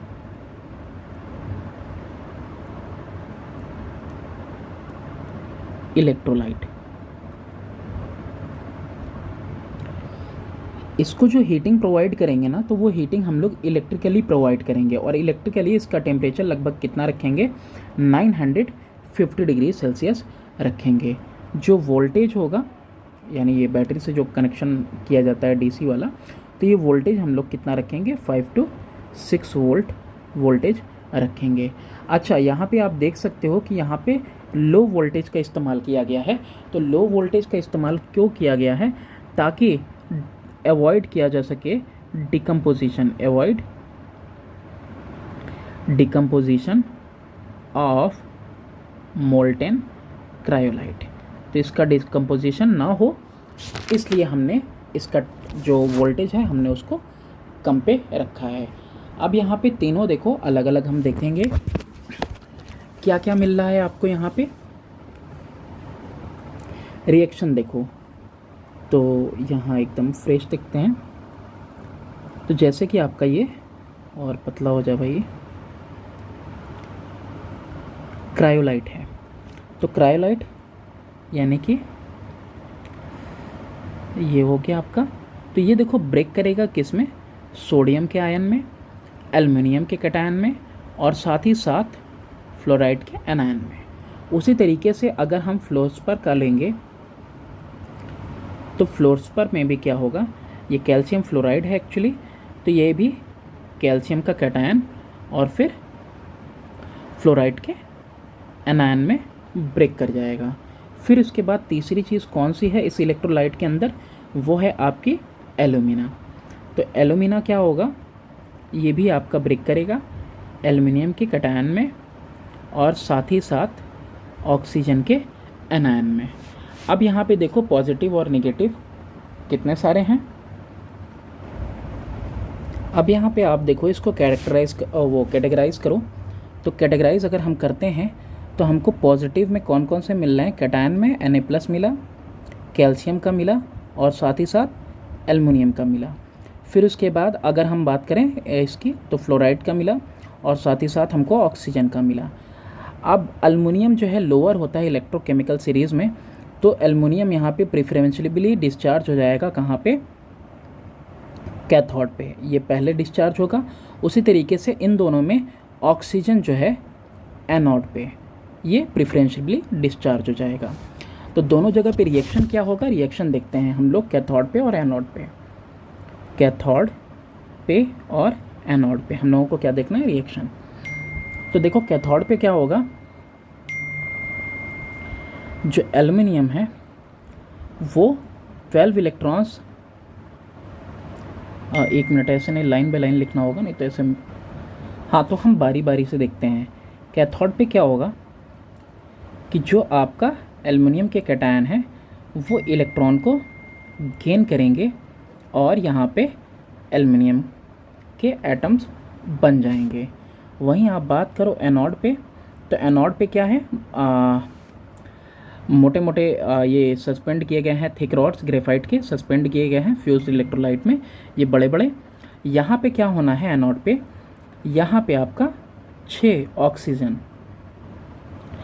6 इसलिए क्योंकि ये 12 और 12 को बराबर करने के लिए ये 12 इलेक्ट्रॉन लूज़ करेंगे और क्या फॉर्म होगा, नेसेंट ऑक्सीजन फॉर्म होगा। ठीक है, तो फिर 3 ऑक्सीजन और 3 ऑक्सीजन यहाँ पे मिलके क्या फॉर्म करेगा, 3 ऑक्सीजन के मॉलिक्यूल्स फॉर्म होंगे। अब ये रिएक्शन यहीं पे रुकेगा नहीं, ऐसा क्यों होगा, क्योंकि एनोड किस चीज़ का बना हुआ है, एनोड भी आपका जो है ग्रेफाइट का बना हुआ है। तो यहाँ पे होगा क्या कि ये जो एनोड है वो ऑक्सीडाइज होगा कार्बन मोनोऑक्साइड में। तो यहाँ पे इसको क्या मिलेगा, ऑक्सीजन मिलेगा और ऑक्सीजन पाके क्या बनाएगा, ये कार्बन मोनोऑक्साइड, और कार्बन मोनोऑक्साइड फर्दर ऑक्सीजन के साथ रिएक्ट करके क्या बनाएगा, कार्बन डाइऑक्साइड बनाएगा। तो यहाँ पे तो देखो आपका कैथोड पे तो सिंपली आपका एल्युमिनियम बन जा रहा है, एल्युमिनियम के ग्लोबल्स मिल जा रहे हैं। लेकिन यहाँ पे एनोड पे हो क्या रहा है, ग्लोबल्स नहीं मिलेंगे, बल्कि वो तो यहाँ पे स्लोप करता हुआ इसके सरफेस पे आएगा, है ना, यहाँ सरफेस पे आएगा। लेकिन यहाँ पे क्या होगा, यहाँ पे जो ऊपर में ये जो आपका कार्बन लगा हुआ है, ये जो सस्पेंडेड है ग्रेफाइट, तो ये ऑक्सीडाइज हो रहा है, क्योंकि यहाँ पे ऑक्सीजन जाके इससे चिपक रहा है, तो ये ऑक्सीडाइज होता जा रहा है। तो ये पूरा ऑक्सीडाइज हो रहा है, तो इसलिए हम लोग क्या करेंगे, टाइम टू टाइम रिप्लेस करेंगे। रिप्लेस किसको करेंगे, एनोड को रिप्लेस करेंगे। ठीक है, क्योंकि ऑक्सीजन यहाँ पे इवॉल्व हो रहा है और ये ऑक्सीडाइज हो जा रहा है हमारा एनोड, तो इसीलिए हमको क्या करना होता है, रिप्लेस करना होता है एनोड को टाइम टू टाइम, हम इसको हटाते रहेंगे। और ऊपर से देखो यहाँ पे हम लोग इसको स्प्रिंकल कर रहे हैं पाउडर कोक वगैरह, तो उसका काम क्या होता है कि ये हीट लॉस को बचाता है, कि रेडिएशन से हीट लॉस ना हो, और साथ ही साथ प्रिवेंट करता है बर्निंग ऑफ एनोड को, एनोड बर्न ना हो जाए। ठीक है, तो यहाँ पे क्या हुआ, ये जो सरफेस है, ये जो सरफेस है, इस सरफेस पे क्या हो रहा है, हमारा एल्युमिनियम फॉर्म हो रहा है। एल्युमिनियम फिर धीरे धीरे यहाँ मेल्ट होके क्या करेगा, बाहर की तरफ निकल जाएगा। ये जो हमारा है इसको हम टाइम टू टाइम बदलते रहेंगे, क्योंकि यहाँ पे ये ऑक्सीडाइज हो जा रहा है। अच्छा, ये यहाँ पे वोल्टेज लिया था हमने 5 से 6 वोल्ट का, यही वोल्टेज हमने लिया था, तो 5 से 6 वोल्ट का लिया था। लेकिन जैसे जैसे इसके अंदर होगा क्या, ख़त्म हो जाएगा एल्यूमिना जैसे जैसे ख़त्म हो जाएगा, यानी एल्युमिनियम फॉर्म होने लगा, तो एल्युमिनियम फॉर्म होने लगा, तो एल्यूमिना इसके अंदर से डिक्रीज़ हो गया, इसके अंदर से एल्यूमिना डिक्रीज़ हो जाएगा। और जैसे ही एल्यूमिना डिक्रीज़ हो जाएगा तो जो वोल्टेज है वो वोल्टेज जंप कर जाएगा और वोल्टेज 40 से 60 वोल्ट का हो जाएगा। अगर इस अपेरेचर से क्या करोगे, एक अगर बल्ब कनेक्ट करके आप रखोगे तो बल्ब क्या करेगा, अब ग्लो करने लगेगा, बिल्कुल ब्राइटली ग्लो करेगा। तो इसको क्या करेंगे हम लोग, फिर ये वोल्टेज डाउन करने के लिए तुरंत फ्रेश एल्यूमिना इसके अंदर हम लोग ऐड कर देते हैं और ये प्रोसेस चलता रहता है। ये जो क्रायोलाइट है ना, क्रायोलाइट का क्या काम है कि क्रायोलाइट क्या करता है, जो फ्यूज़न का टेम्परेचर है, फ्यूज़न के टेम्परेचर को ये लोअर कर देता है। यानी 2050 डिग्री सेल्सियस पे जहाँ फ्यूज़न होना था वहीं ये अब 950 डिग्री सेल्सियस पे फ्यूज़न हो जाता है। और इसके अलावा ये इन्हेंस भी करता है कंडक्टिविटी को, ठीक है, कि और अच्छी तरीके से इलेक्ट्रिसिटी इसमें पास होती है। फिर बात करें फ्लोर्सपर की और क्रायोलाइट, इन दोनों की, तो ये दोनों जो है कि एक सॉल्वेंट की तरह एक्ट करते हैं। दोनों किसकी तरह एक्ट करते हैं? सॉल्वेंट की तरह आपका एक्ट करते हैं और इंक्रीज़ कर देते हैं कंडक्टिविटी भी, क्योंकि आपको मालूम होना चाहिए कि जो प्योर एलुमिना होता है, प्योर एलुमिना ये ऑलमोस्ट नॉन कंडक्टर होता है इलेक्ट्रिसिटी का। तो इसीलिए जब हम क्रायोलाइट और फ्लोर्सपर मिलाएंगे तो एक तो टेम्परेचर, ये जो टेम्परेचर है इसका मेल्टिंग का वो भी डिक्रीज़ कर जाएगा, साथ ही साथ कंडक्टिविटी भी इसकी इंक्रीज़ कर जाएगी। और पाउडर कॉक की तो हमने बात कर ही ली कि रेडिएशन से हीट लॉस ना हो और एनोड को प्रिवेंट करे बर्निंग से, वरना क्या हो जाएगा, एनोड हमारा बर्न हो जाएगा हीटिंग की वजह से, ठीक है। अब इसके बाद हम बात करेंगे किसकी? रिफाइनिंग ऑफ एल्युमिनियम की। अब क्या किया जाएगा, हम लोग इसको रिफ़ाइन करेंगे। ये जो एल्युमिनियम हमको यहाँ पे मिला है टैप से, यहाँ जो हमने पाया है एल्युमिनियम, इसको हम रिफ़ाइन करने वाले हैं। और रिफ़ाइन कहाँ तक करेंगे कि हमको 99.8% प्योर मिल जाए। इसको समझने में ज़्यादा दिक्कत आपको नहीं होने वाली है। इसमें देखो 3 लेयर हैं। एक लेयर मैं लिख देता हूँ यहाँ पे, एक बॉटम लेयर है, एक मैं यहाँ पे लिख रहा हूँ कि ये आपका मिडिल लेयर है, और एक यहाँ पे मैं एरो दे के लिख दे रहा हूँ कि ये एक आपकी टॉप लेयर है। अब देखो जो मिडिल लेयर है, तो एक्चुअली में मिडिल लेयर में क्या है आपका, फ्लोराइड्स हैं। फ्लोराइड्स हैं किसके? सोडियम के, बैरियम के और साथ ही साथ एल्युमिनियम के फ्लोराइड्स हैं। क्या हैं? फ्लोराइड्स, ठीक है। तो फ्लोराइड्स हैं मिडिल लेयर में। टॉप लेयर में आपका कौन है? तो टॉप लेयर में आपका प्योर मोल्टेन एल्युमिनियम है। प्योर मोल्टेन एल्युमिनियम, ठीक है। प्योर मोल्टेन एल्युमिनियम कहाँ पे है? ये टॉप लेयर में है। बॉटम में क्या है? तो बॉटम में लिखा ही हुआ है molten impure aluminium. Molten impure aluminium आपका बॉटम में है। अब तीनों का जो स्पेसिफिक ग्रेविटी है ना, अलग अलग है, कि तीनों आपस में एक दूसरे के साथ मिक्स नहीं हो रहे हैं, और वो बीच वाला क्या कर रहा है, इसको मिक्स होने नहीं दे रहा है। अब यहाँ पे होता क्या है, एल्युमिनियम तो इसमें भी है, फ्लोराइड्स हैं इसमें एल्युमिनियम के, ठीक है। अब जब आप इसमें इलेक्ट्रिसिटी को पास करते हो, जैसे ही आपका करंट इसके अंदर पास होता है, तो करंट पास होते ही मिडिल लेयर से, ये जो मिडिल लेयर है, इससे एल्युमिनियम कहाँ चला जाएगा? ऊपर टॉप लेयर में चला जाता है, ठीक है। और जैसे ही एल्युमिनियम यहाँ से टॉप लेयर में जाता है, तो उतना ही अमाउंट ऑफ एल्युमिनियम नीचे से शिफ्ट हो जाता है मिडिल लेयर में। बात समझ में आई?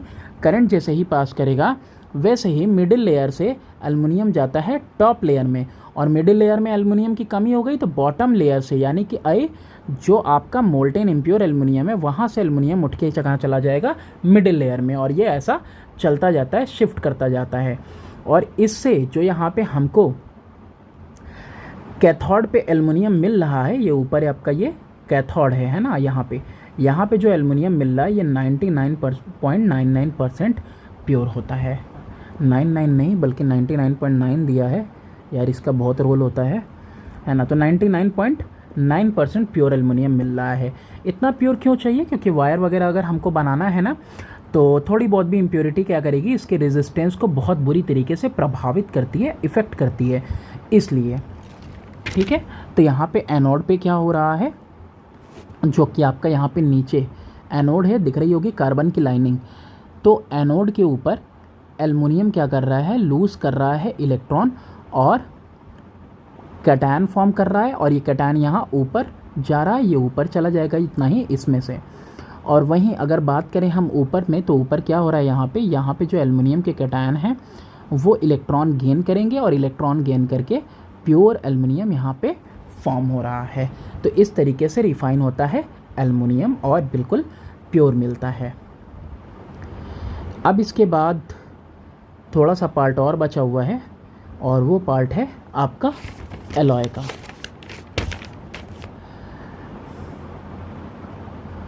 तो वो हम किसी और टाइम डिस्कस कर लेंगे नेक्स्ट वीडियो में। Thanks for watching, do subscribe and share my channel.